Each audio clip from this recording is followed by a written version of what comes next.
જો આપણું બીજી જે થિયરી છે એ શું છે કે સાપેક્ષ રેખીય ગતિ માટે યામ પદ્ધતિ.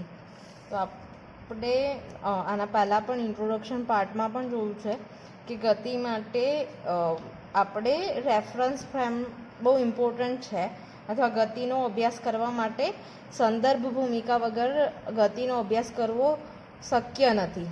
તો આપણે ભૌતિકશાસ્ત્રમાં બહુ જ એક્યુરેટલી ઇક્વેશન લાવવા માટે શું કરીએ છીએ, બે ફ્રેમ ઓફ રેફરન્સનો ખ્યાલ લઈએ છીએ, જેમાં એક ફ્રેમ ઓફ રેફરન્સ છે જેને ફિક્સ ગણીએ છીએ, સ્થિર ગણીએ છીએ, અને બીજી જે ફ્રેમ ઓફ રેફરન્સ છે કે જેમાં આપણો કણ ગતિ કરતો હોય એને અકોર્ડિંગ બીજી ફ્રેમ ઓફ રેફરન્સ છે એ કેવી હોય છે, મૂવિંગ હોય છે, અને એના આધારે આપણે ઇક્વેશન કેલ્ક્યુલેટ કરતા હોય છે. તો આના પહેલાં બી જોયું આપણે, જેમ કે હું તમને ઉદાહરણમાં આપ્યું હતું કે સપોઝ મારે એવી ગણતરી કરવી છે કે એક ફિક્સ ફ્રેમ છે, ઇન ધ સેન્સ હું બસ સ્ટેન્ડ પર ઊભેલી છું અને હું પૃથ્વીને સ્થિર ફ્રેમ ગણું છું, અને અથવા તો બસ સ્ટેન્ડ મારી જગ્યા છે એને હું સ્થિર ફ્રેમ ગણું. આ જે ફ્રેમ છે એ બસ છે જે વ્યક્તિ ગતિ કરે છે, અને બસમાં એક વ્યક્તિ છે જે બસની અંદર એક જગ્યાએથી બીજી જગ્યાએ જાય છે, જે છે પી. તો મારે અહીં રહેલા વ્યક્તિ માટે જો ગણતરી કરવી હોય બળની, વેગની અને પ્રવેગની, તો એ કેવી રીતે કરવામાં આવે છે એ આપણે આ થિયરીમાં ભણવાનું છે.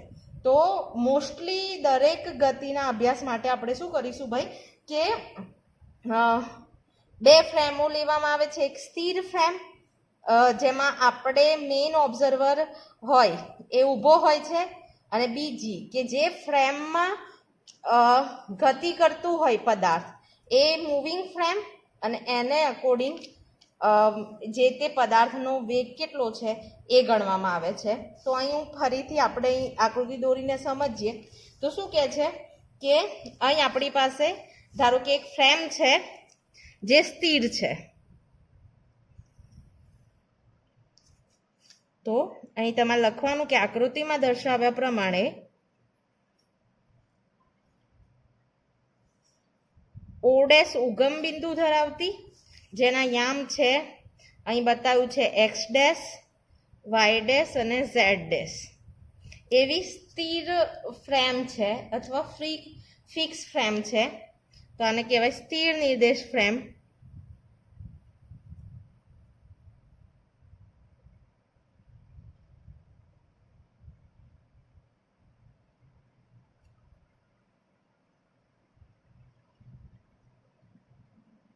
અથવા ફિક્સ કોર્ડિનેટ સિસ્ટમ છે, અને એની સાપેક્ષે આની O' સાપેક્ષે એક બીજી ફ્રેમ ઓફ રેફરન્સ છે જે કદાચ વેગથી ગતિ કરતી હોય.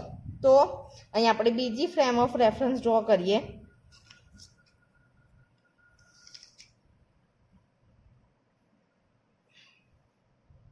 જેનું ઉગમ બિંદુ છે O અને એના યામ છે X, Y, Z, બરાબર. અને એ છે ગતિમાન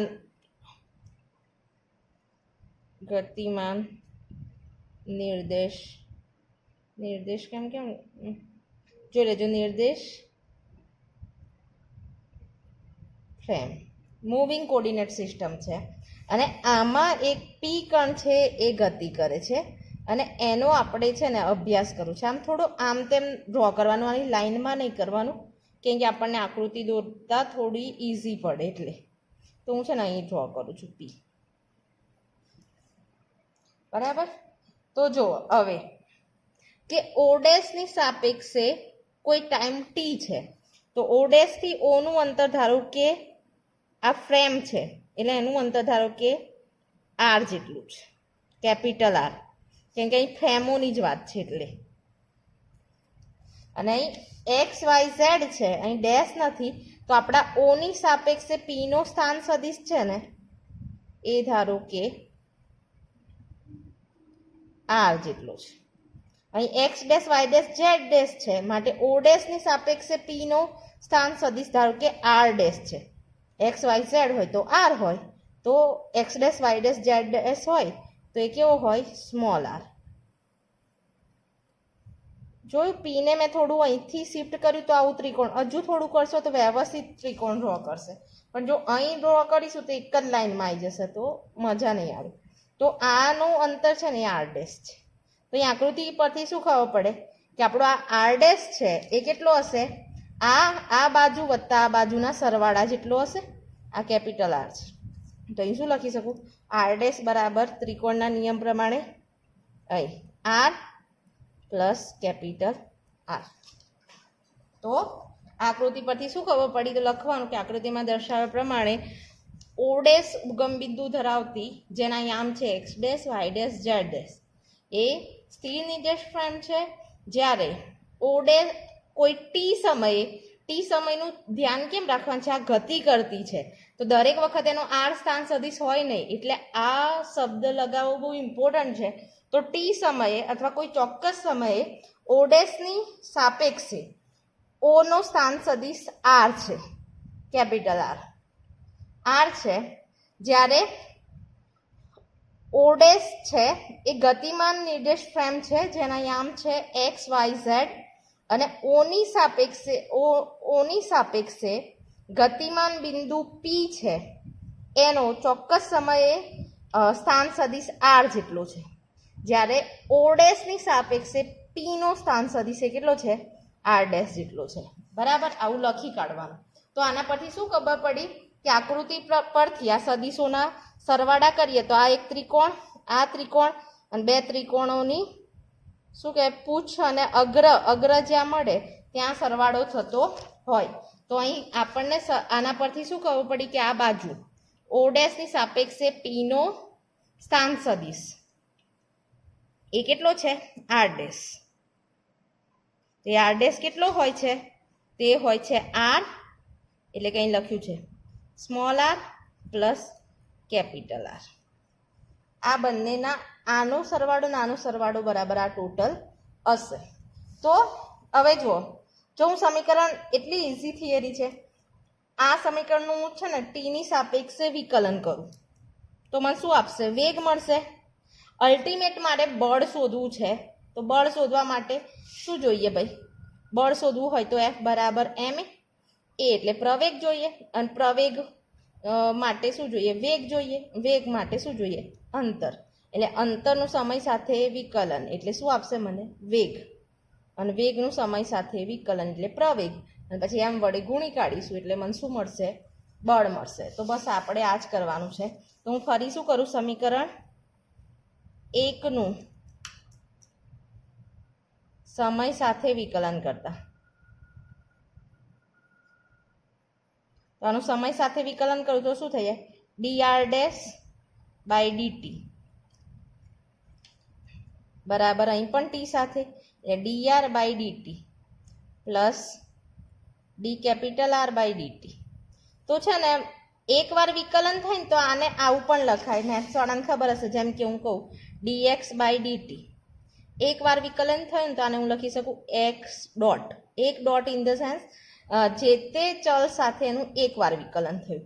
બે ડોટ ઇન ધ સેન્સ બે વાર વિકલન, ડી સ્ક્વેર બાય ડીટી. તો આને છે ને હું આમ પણ લખી શકું dr બાય dt છે એ શું છે? તો એ છે આર ડેશ ડોટ. આનો શું છે? આરનો ડોટ, એટલે અહીં એક ડોટ આવી ગયા બધે, એકવાર વિકલન, અને કેપિટલ આરનો ડોટ. આ શું છે ભાઈ? આ એકવાર આરનો ડોટ, આર ડેશનો ડોટ, કેપિટલ આરનો ડોટ એ શું આપે છે? આ વેગ છે ભાઈ. સમય સાથે વિકલન એટલે વેગ આપે. તો આને આમ પણ લખી શકાય. ઓર સપોઝ આ વેગ હોય અને કહીએ સ્મોલ વી ડેશ, આને કહી દઈએ dr બાય dt ને કહીએ સાદો વી. અહીં વી ડેશ છે તો વી, સાદો વી છે. અહીં કેપિટલ છે તો કેપિટલ વી, આવું પણ કહેવાય. તો આને શું કહીશું આપણે? આ સમીકરણ 2 મળ્યું. તો અહીં લખવાનું કે સમીકરણ 2 છે એમાં આર ડેશ ડોટ છે એ વેગ દર્શાવે છે, પણ કોનો? તો આર ડેશ શું છે? આ છે. તો એ શું દર્શાવે છે? આર ડેશ ડોટ શું દર્શાવતું હશે? ઓ ડેશની સાપેક્ષે પીનો વેગ. એ જ રીતે કેપિટલ આર ડેશ શું દર્શાવતું હશે? ઓ ડેશની સાપેક્ષે ઓનો વેગ. સ્થાન સદિશ અને ડોટ કરું તો એનો વેગ બની જાય. અને ખાલી આર ડેશ શું દર્શાવતું હશે? સોરી, આર ડોટ શું દર્શાવતું હશે? તો ઓની સાપેક્ષે પીનો વેગ દર્શાવે છે. ખબર પડી? હવે હું સમીકરણ 2 નું ફરી સમય સાથે વિકલન કરું તો એ મને શું આપશે? પ્રવેગ આપશે. એટલે હું સમીકરણ 2 છે ને પાછળ લખી જ કાઢું એટલે કંઈ માથાકૂટ ના થાય. તો આપણને શું મળ્યું કે આપણો આર ડેશ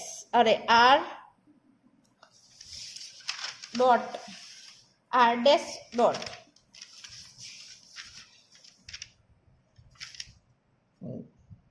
એ કોના જેટલો છે? R dot plus capital R dot. આ વેગ જ છે ભાઈ. આ સમીકરણ નંબર છે 2. હવે હું સમીકરણ 2 નું ફરી સમય સાથે વિકલન કરીશ તો એ મને શું આપશે? પ્રવેગ આપશે. જો અહીં કશું છે નહીં, હા, ડોટ નથી, નહીં તો પાછું ડોટ થઈ જાય એટલે 2 વાર વિકલન થઈ જાય. તો સમીકરણ 2 નું સમય સાથે વિકલન કરતા તો શું થઈ જશે? ડબલ ડોટ આવી જશે. આને લખાય ડેશ, એક ડોટ તો હતો ને બીજો ડોટ, એટલે 2 વાર વિકલન. એ શું આપે આપણને? પ્રવેગ આપે છે. આને શું કહેવાય? R dash double dot, R double dot. આ સમીકરણ 4. તો એ લખવાનું કે સમીકરણ 4 માં આર ડેશ ડબલ ડોટ છે એ શું આપે છે?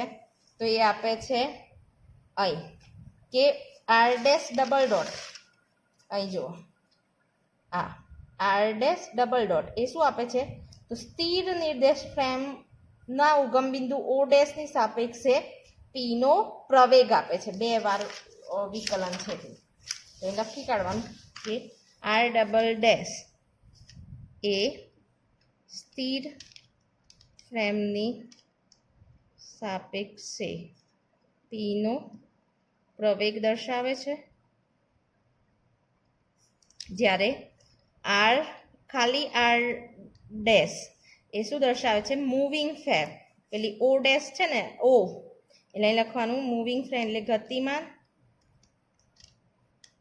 ફ્રેમની સાપેક્ષે પીનો પ્રવેગ. જ્યારે કેપિટલ આર ડબલ ડેશ તો શું છે? ઓ ફ્રેમ અને ઓ ડેશ વચ્ચેનું અંતર છે આર, એટલે સ્થિર ફ્રેમની સાપેક્ષે અહીં ઓ ગતિમાન ફ્રેમનો પ્રવેગ, એટલે લખાય સ્થિર ફ્રેમની સાપેક્ષે ગતિમાન ફ્રેમનો પ્રવેગ દર્શાવે. હવે શું કરું હું? આ જે સમીકરણ છે સમીકરણ 4 એ પ્રવેગ આપી દીધું એ ના ફોર્મમાં છે. હવે હું એમાં એમ જેટલો આપણો પી પદાર્થ છે એનું દળ જો એમ હોય તો એમ વડે સમીકરણ 4 ને હું ગુણી કાઢું તો એમ એ થઈ જશે. એટલે લખીએ આપણે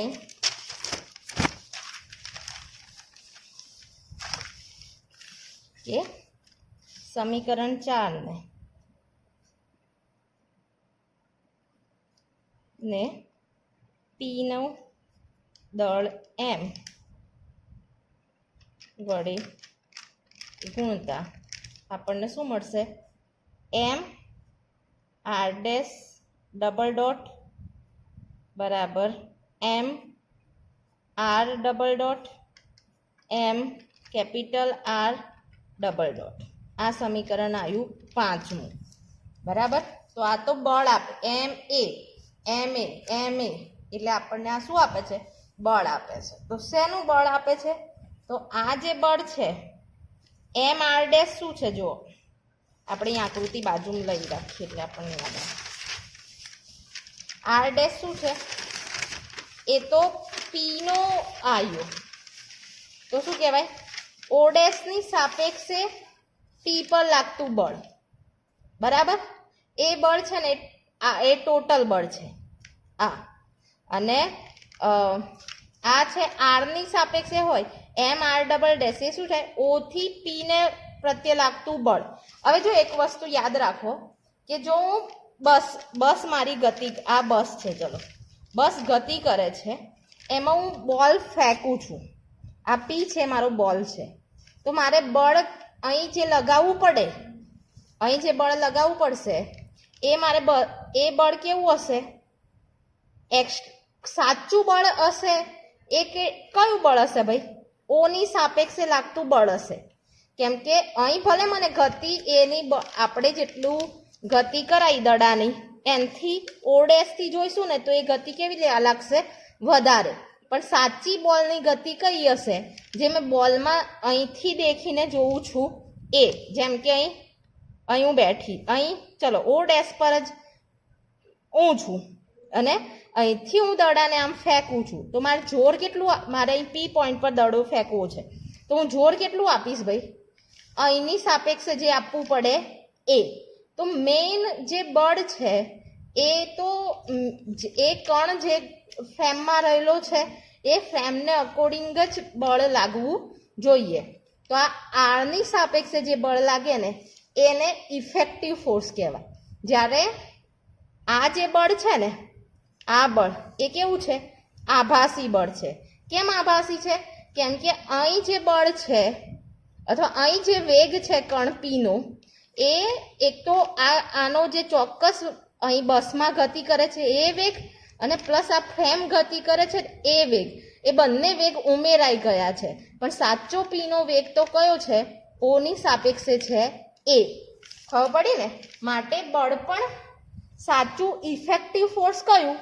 તો અહીં જુઓ, આ જે છે ને એમઆર એ ઓની સાપેક્ષે પીનું બળ છે. તો આ બળ એ કહેવાય વાસ્તવિક ફોર્સ. આને કહેવાય એફ ઇફેક્ટિવ. ખબર પડી? અને જ્યારે આ બળ છે ને એ જે બળ છે એને શું કહેવાય છે? આ જે એ એકચ્યુઅલ ફોર્સ છે નહીં, કેમ કે એમાં ઉમેરો, આ ફ્રેમની ગતિના બળનો પણ ઉમેરો થાય છે. તો આ જે બળ છે ને એને એકચ્યુઅલ ફોર્સ કહેવામાં આવતું નથી, પણ આભાસી ફોર્સ કહેવામાં આવે છે. આ છે આભાસી. આભાસી અથવા તો સુડો ફોર્સ પણ કહેવામાં આવે આને, અથવા તો નોન ઇન્ટરશિયલ ફોર્સ પણ કહેવામાં આવે છે. આ વાસ્તવિક ફોર્સ છે, આ આભાસી ફોર્સ છે, અને આ તો એક ફ્રેમથી બીજી ફ્રેમ ગતિ કરે છે ત્યારે લાગતું ફોર્સ છે. પડી ખબર? માટે ઇફેક્ટિવ ફોર્સ એ કેટલું હોય? તો એફ ઇફેક્ટિવ એ કેટલું હોય? આને હું અહીં લઈ જાઉં એટલું, એટલે એ કેટલું થઈ જાય?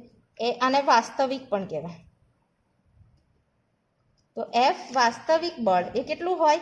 તો એફ આભાસી બળ, અને એમાંથી આ બાજુ જાય માઇનસ એમઆર ડબલ ડેશ બાદ કરીએ એટલું બળ આપણને લાગે. હવે જો અહીં એક વસ્તુ યાદ રાખો, જ્યારે આ બે ફ્રેમો છે, આ બે ફ્રેમો એ કેવી હોય? એકબીજા પર સંપાત થયેલી હોય, અથવા બંને છે એ બંને ફ્રેમ છે ને એ અચળ વેગથી ગતિ કરતી હોય, બંનેનો વેગ સરખો હશે તો સમય સાથે આનું અંતર ડીઆર છે બદલાય નહીં. અને સમય સાથે બદલાય ના તો વિકલન શું આવે? અચળ આવે. ત્યારે એવી કન્ડિશનમાં આ જે ફોર્સ છે એમ આનો ટી સાથે વિકલન કરીશું તો એ 0 થઈ જશે. માટે આ જે ટર્મ છે શું થઈ જાય? 0 થાય. ક્યારે? જ્યારે બે જે ફ્રેમ છે એકબીજાથી અચળ વેગથી ગતિ કરતી હોય ત્યારે. અને એવી જે ફ્રેમ છે એને શું કહીએ છીએ આપણે? જડત્વની નિર્દેશ ફ્રેમ કહેવામાં આવે છે. પડી ખબર?